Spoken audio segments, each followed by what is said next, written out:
হরি ওম, হরি ওম, হরি ওম।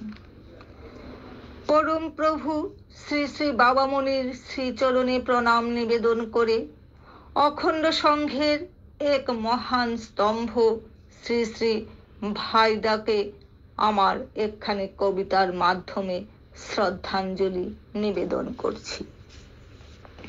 শ্রী শ্রী ভাইদা মিষ্টি হাসি, মধুর ভাষী, সত্য সদাচারী, অখণ্ড সংঘের এক মহান স্তম্ভ শ্রী শ্রী স্নেহময় ব্রহ্মচারী।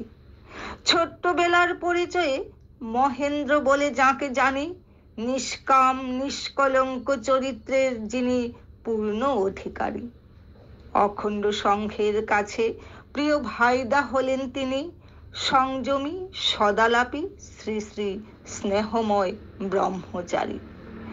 চিকিৎসক হয়েও করেননি চিকিৎসা বিদ্যাকে পেশা, প্রেম প্রীতি ভালোবাসা দিয়ে জীবসেবাকেই করেন জীবনের একমাত্র নেশা। শ্রী শ্রী বাবামণির প্রতিটি কাজেই ছিলেন সমসাথী। বাবামণি যে তার পরম পিতা, পরম প্রভু, পরমেশ্বর ধ্যানস্থ মূর্তি।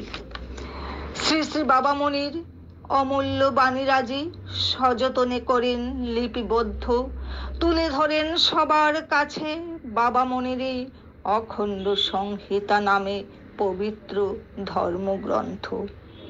নাম মাহাত্ম্য তারই এক অপূর্ব রচনা। লেখনীর মাধ্যমে তিনি ফুটিয়ে তুলেন অসাধারণ গুরুবন্দনা।